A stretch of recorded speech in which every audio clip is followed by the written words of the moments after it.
ili kila mtu amwaminie asipotee, bali awe na uzima wa milele. Huyo ni Mungu mwenyewe. Biblia inasema ya kwamba Mungu aliupenda ulimwengu na kwa ajili ya hiyo akamtoa mwanawe wa pekee, ndio kusikale hata na mmoja atakayepotea, yule atakayemwamini ataokolewa. Bwana Yesu asifiwe. Angalia uone upendo wa Bwana umetakaa katika dunia yote. Upendo wa Bwana uko kila mahali, ameusambaza katika dunia yote.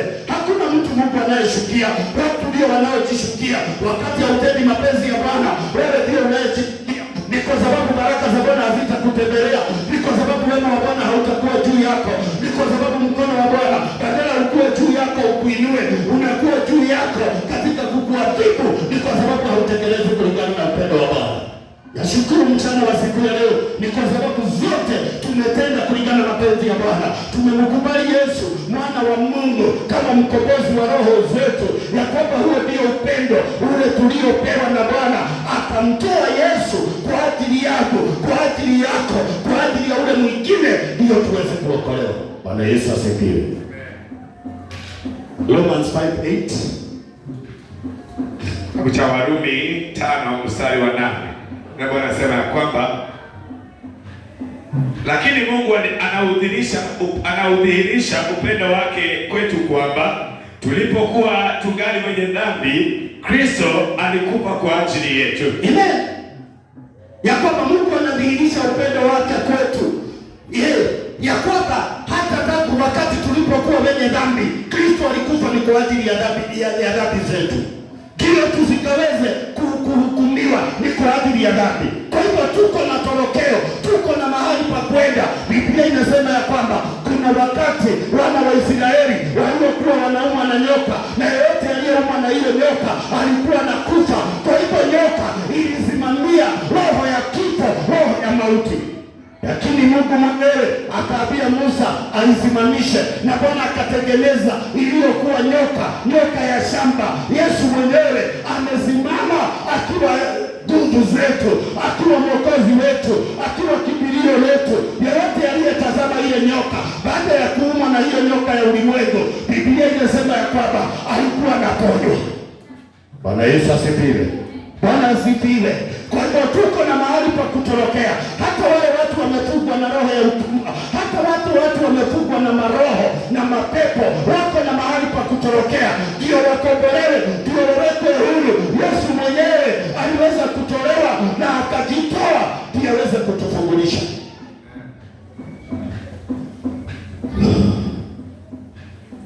John 14:15. Kitabu cha Yohana 14 mstari wa 15. Nasema hivi: kama mnanipenda mtazishika amri zangu. Halo? Hebu sikia hilo neno vile Bwana anavyosema.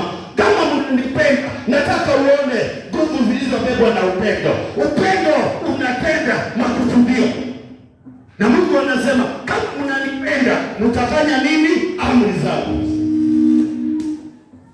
Sio kwa sababu ya kujilazimisha, sio kwa sababu ya shida, ni kwa sababu ya kumpenda Bwana. Ndio unashikilia amri zake, unatii sauti yake. Mungu amepata nafasi katika maisha yako, ni kwa sababu ya upendo ulio nao na Bwana. Hauhitaji kuambiwa hali ya kuishi katika utakatifu. Wewe unatafuta utakatifu na unauzingatia na unaishi maisha ya utakatifu, ni kwa sababu ya upendo.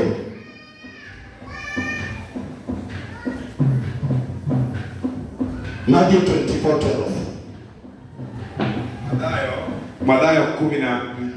Mathayo 24 mstari wa 12. Nasema hivi. Tusome. Kwa sababu ya kuongezeka kwa uovu, upendo wa watu wengi utapoa. Bwana Yesu asifiwe. Mungu atusaidie. Tusitazame tu maovu, tutazame wema wa Bwana. Tusiendelee tuangalie, ni kwa sababu tukitazama tu uovu na tuangalie maovu yaliyoko ndani ya mioyo yetu, tutaijiwa na shina, tutaijiwa na roho ya bitterness ambayo itaondoa neema ya Bwana. Na neema ya Bwana ikiondoka, hakuna Mungu anayetawala ndani yako. Hatukuokolewa kwa sababu ya utakatifu wetu, hatukuokolewa ni kwa sababu ya matendo yetu mema, hatukuokolewa ni kwa sababu ya kusoma, lakini tumeokolewa kwa neema ya Bwana. Yes. Kwa hivyo hiyo neema ikiondoka, hakuna wokovu. Ni kwa sababu utakuwa umeondoka katika njia ya imani, ni kwa sababu utakuwa umeondoka katika wema wake Bwana. Mungu atusaidie. Maana watu wengi wamekosa upendo, wamechukua nyumba la Mungu, wamechukua kazi ya Mungu kama kawaida, ni kwa sababu ya dhambi wanazozitenda. Washa nikwambie, ni kwa sababu ya dhambi wanazo hataziona. Washa nikwambie, watu waovu wako na watu wenye haki wako. Kuna watu wanamshukia Mungu na kuna watu wanampenda Mungu. Kuna watu wanatii neno la Bwana na kuna watu ambao hawana haja na neno la Bwana. Chagua, njia ni mbili. Chagua njia ile utakayoifuata. Njia iliyo nyembamba ndiyo iendayo katika uzimani, njia iliyo pana ndiyo iendayo katika kuzimu. Ni kwa sababu njia iliyo pana, ni kwa sababu imebeba mambo mengi. Hii njia ya uzima haitakosea mtu amebeba mambo mengine. Roho ya chuki, roho ya wivu, roho ya uasi haitatosea katika hii njia. Mtu aliyebeba mizigo mingi ambayo haina maana, ambayo haina utakatifu, hatatoshea katika hiyo njia. Ni mtu ambaye ameokolewa, amewekwa huru, amepatia Bwana mizigo yake yote, amesamehewa dhambi, yeye ni msafi wa moyo, yeye ndiye atakayepitia katika njia hiyo iliyo nyembamba. Bwana Yesu asifiwe. Yes. 1 John 4:8. Alafu Luka 16 na 19. Soma 8, 1 John 4:8. Waraka wa kwanza wa Yohana 4 mstari wa 8. Yes. Ndio anasema ya kwamba yeye asiyependa hamjui Mungu, kwa sababu Mungu ni pendo. Amen. Kwa hivyo wewe ambaye hauna upendo ndani yako haumjui Mungu. Ni kwa sababu Mungu mwenyewe ni upendo. Tunaishi nyakati hata watu wako katika makanisani hawana upendo, wanazaliti ndugu yake, wanazaliti dada yake, wanapiga watu wale wengine, maneno yao ni kama mishale, maneno yao ni kama mikuki inayoarua, inayokatakata. Hiyo ni roho isiyo na upendo. Ni vizuri uelewe, Mungu amesema ya kwamba asiye na upendo hamjui Mungu, maana yeye ni upendo. Wewe kuwa mtu aliye na upendo, ni vizuri ujue uko na Mungu. Bwana Yesu asifiwe. Verse 16. Mstari wa 16 wa hiyo Yohana tu wa kwanza 4 inasema hivi: hivyo nasi twajua na kulitumainia pendo la Mungu, yes, alilo nalo kwa ajili yetu. Mungu ni pendo. Mungu ni pendo. Kila akae katika upendo, yule akae katika upendo ukaa ndani ya Mungu, ukaa ndani ya Mungu, na Mungu ukaa ndani yake, na Mungu ukaa ndani yake. Bwana Yesu asifiwe. Tunaishi nyakati watu wako na wivu na wanasema wako na Mungu. Mungu hayuko katika watu wenye wivu. Mungu hayuko ndani ya watu wenye shuki. Ni kwa sababu wakati shuki inaingia, upendo unaondoka. Wakati roho ya wivu inaingia, roho ya upendo inaondoka. Na Mungu anaishi katika mahali kuna upendo, ni kwa sababu yeye ni upendo.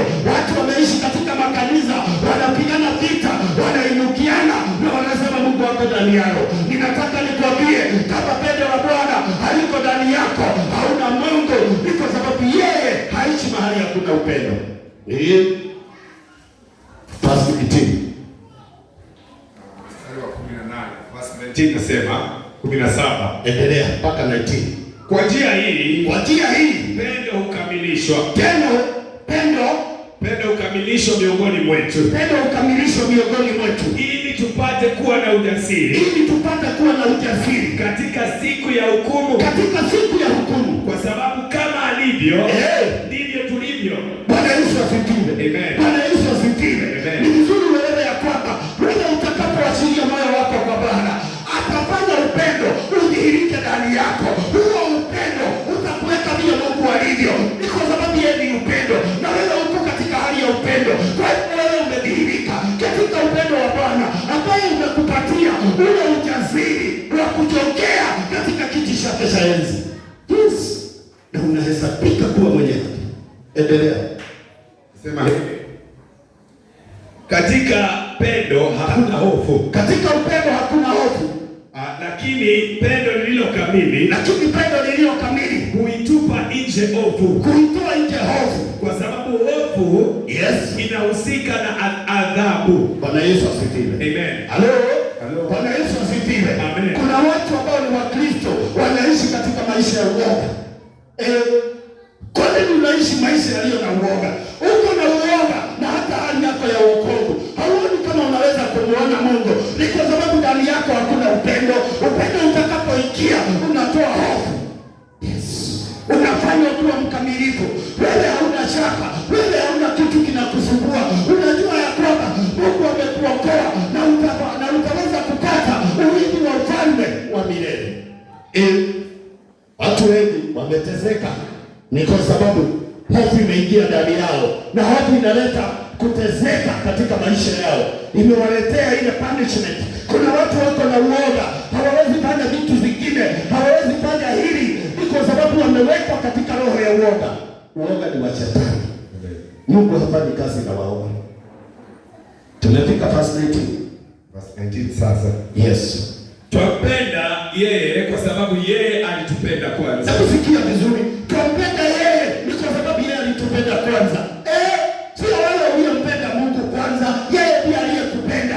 Usionane kama wewe ndiye Mungu anakuhitaji. Wewe pia unahitaji Mungu. Ni yeye aliyekupenda. Mtu akikupenda anakufanyia mema. Mtu akikupenda anakutengenezea maisha. Mtu akikupenda anakuweka kwa njia inayofaa. Ni Mungu amenifanya nikawe vile nilivyo. Sio kwa sababu ya nguvu zangu.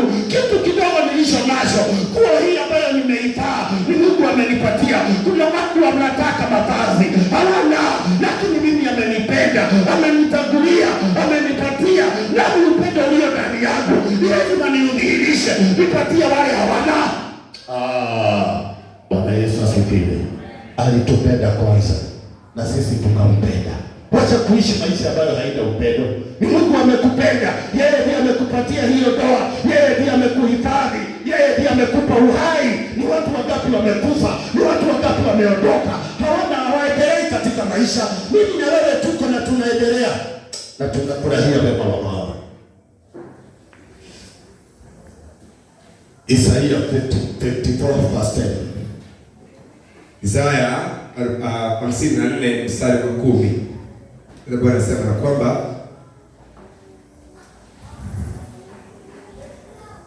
ijapo tikisika milima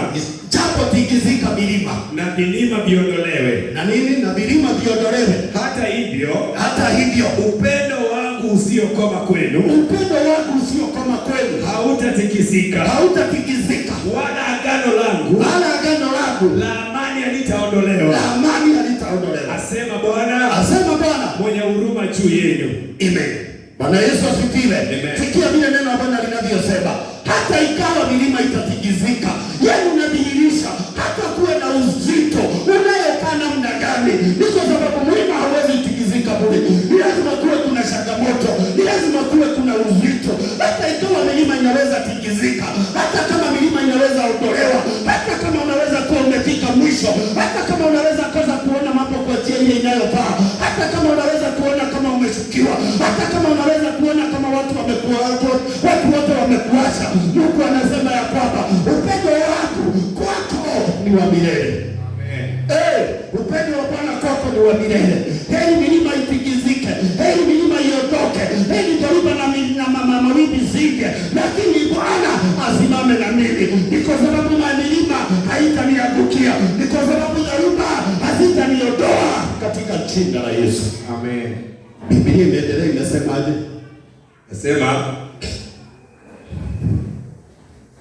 Nasema ewe mji uliyeteswa. Soma tu hiyo basi. Inasema ijapo tikisika milima na vilima viondolewe, hata hivyo upendo wangu usiokoma kwenu hautatikisika. Wala agano langu la amani agano la Bwana la amani halitaondolewa.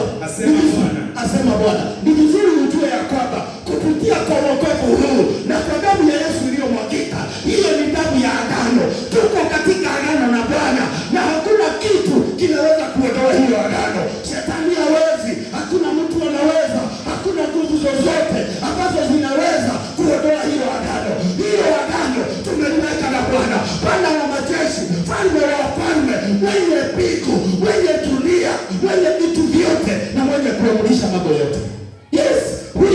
tumeweka agano na yeye. Hakuna mtu anaweza kuliondoa. Wewe mwenyewe ndiye unaweza kujiondoa katika agano la Bwana. Unaweza jiondoa katika hali ya kujinajisi, katika hali ya kuishi katika dhambi. Mungu atusaidie. Tumalizie 1 Corinthians 13:1. Tuendelee. Wakorintho wa kwanza 13. Nataka tuone upendo ni nini. Nasoma katika kitabu cha Wakorintho wa kwanza 13 kuanzia mstari wa kwanza. Bado neno la Bwana nasema ya kwamba hata kama nikisema kwa lugha za wanadamu, hata kama nikisema kwa lugha za wanadamu na za malaika, kama sina upendo, nimekuwa tu kengele. Yes. Kengele inayolia au toazi linalovuma. Amen. Hiyo ni fazi ya kwanza. Inasema vizuri, hata ukinena na lugha za wanadamu, hata unene na lugha za malaika, na ukose upendo, wewe ni kama kitu ambacho kinatoa tu makelele, kitu ambacho kinapigwa, hauwezi ukaeleweka, hauwezi ukajulikana wewe ni mtu aina gani. Wewe mwenyewe unajifananisha tu, lakini wewe sio vile unavyoonekana, sio vile ulivyo. Wewe ni kitu kingine tofauti. Wapendwa, hata kama tunaweza inuka, hata kama tunaweza enda kiwango kingine, tunene hata na lugha za malaika, tafadhali wacha upendo ukae ndani yetu. Utatusaidia kuishi na watu, utatusaidia kuhubiri neno la Bwana, utatusaidia kudhihirisha uwepo wa Bwana, utatusaidia hata Mungu kuonekana ndani yetu. Pastor, mstari wa pili nasema, ningekuwa na karama ya unabii na kujua siri zote na maarifa yote, hata kama nina imani kiasi cha kuweza kuhamisha milima, kama sina upendo mimi si kitu. Bwana Yesu asifiwe. Wewe sio kitu bila upendo. Hata wewe una ufunuo wa mambo yote, hata wewe unajua mambo kabla ya watu, hata wewe uko na uwezo wa kiwango gani, hata wewe watu watakuheshimu namna gani, lakini ukose upendo, wewe si kitu. Mtu ni upendo na mtu ni watu. Wakati unapokosa upendo, unakosa roho ya mtu. Wakati unakosa upendo, unakosa roho ya kukaa na watu katika maisha yako. Ndio unakuta kuna watu wagumu, hata uwezi ukawaelewa, hata uwafanyie nini, unajitesa kule. Mstari wa 3 nasema, nikitoa mali yote niliyo nayo, na nikijitolea mwili wangu uchomwe moto, na nijitoe hata utoe katika mwili wako ukae kama dhabihu uchomwe moto, kama sina upendo, kama hauna upendo, hainifaidi kitu. Haikufaidi kitu. Wacha kufanya kazi nyingi na umekosa upendo ndani yako. Ile kutokuwa na upendo itakuja kukuangamiza, imekufanya ukue kule. Biblia inasema hata ukipeana mali yako yote, watu watajua huyu ni mtu mwenye roho chafu, huyu ni mtu aliye mbaya. Hata ukiwapatia gari yako, hata ukiwapatia mashamba yako, lakini hauna upendo, watajua huyu mtu si mzuri. Hata ukitoe mwili wako usomwe, utolewe kama dhabihu ama utoe kama sacrifice, ni bure, ni kwa sababu hauna upendo. Pastor, mstari wa 4 nasema, upendo haushindwi kamwe. Halo? Bwana Yesu asifiwe. Upendo haushindwi. Wakati wowote utakuwa na upendo, utasimama mahali palipo pako, utaweka agano, utaheshimisha maneno yako. Endelea. Sema, lakini ukiwepo unabii, ukiwepo nini? Unabii, utakoma. Zikiwepo lugha, zitakoma. Yakiwepo maarifa, yatapita. Bwana Yesu asifiwe. Wapendwa, nataka nikwambie, unaweza kuwa mtu mzuri, unaweza kuwa unafanyia watu mambo yale mengine, lakini ukikosa upendo, watu hawatakukumbuka. Unaweza nena na lugha, unaweza kuwa na unabii, unaweza kuwa mtu anafanya mambo fulani, lakini ndani yako kukikosa upendo, utasahaulika mwenyewe. Kuna watu siku ya leo walilala, lakini hata tangu siku ya leo ni kwa sababu ya upendo waliodhihirisha kwa wengine, bado wako kumbukumbu kwao. Wakiwakumbuka, kuna machozi yanatoka ndani ya roho zao. Endelea. Basi Tumesikia verse 5. Nisema hivi, upendo huvumilia, upendo hufadhili, upendo huoni wivu. Bwana Yesu asifiwe. Wapendwa, si Mungu atusaidie tuwe na upendo, tuwe watu walio na uvumilivu. Wengine wetu tulipoteza baraka ni kwa sababu ya kukosa kuvumilia. Tulikosa kuvumilia wazazi wetu, tukawaongelesha vibaya, tukawarushia mikono, tukaenda bila baraka.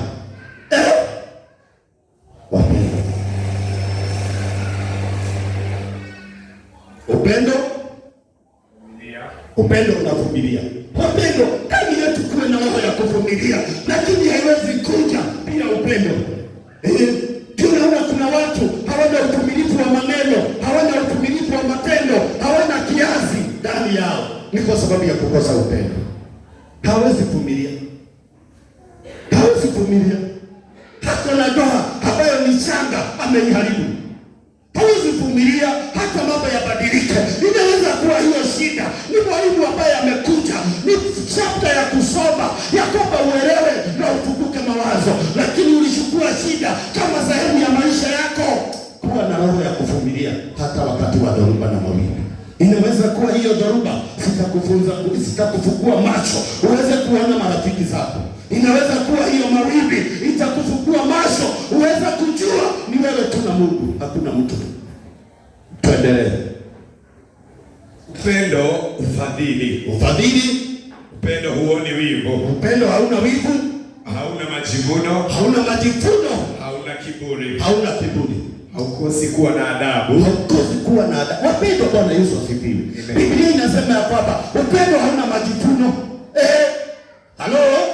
Kumbuka ya kwamba ukiwa na upendo uko na Mungu ndani yako. Kwa hivyo ukifika kiwango fulani, hata wewe umebarikiwa kuliko watu wote, utakuwa na roho ya kunyenyekea kwa sababu uko na upendo, uko na Mungu. Wenye upendo utakumbuka ya kwamba hii gari ninayoiendesha si kuanza hivyo, ni Mungu amenipatia, anaweza ninyang'anya. Hata wale wanatembea mguu bado ni wa Mungu na anaweza wapea. Yesu hawezi kuwa na majivuno. Watu wengi wako na majivuno. Mungu atusaidie upendo ukae ndani yetu, ufinyilie majivuno, uchuje chini, ndio roho ya kunyenyekea iruke ndani ya roho zetu. Tunahitaji watu wenye gharama, tunahitaji watu wako na gharama, watu wanaweza kuheshimika, watu wanaweza kutiika, watu wanaweza kufanya hata watu wabaya wabadilike. Likaya libaya, sidiria linaya, likia libaya. Na tushukuru Bwana ni kwa ajili ya neema na kibali chako. Umetulelea kuhusu upendo, tuelelea mioyo yetu kuwa na upendo ambayo Bwana uko na adabu. Jehova Bwana tusaidie. Kile tunaipika ni kwa sababu ya kukosa adabu, na adabu inaletwa na upendo. Asante Bwana, bariki watu wako wakiwa wazee, wakiwa wamama, wakiwa vijana na hata watoto. Nimewaombea baraka zako Bwana, nimewaombea kibali chako, nimewaombea ushindi wako Bwana. Bariki neno lako la upendo lipate mahali ndani yao, na maisha yao yatabadilika, kutakuwa kwema, heri kwao. Ni katika jina la Yesu Kristo nimeomba na kuamini, amen. Mungu awabariki na watende mema.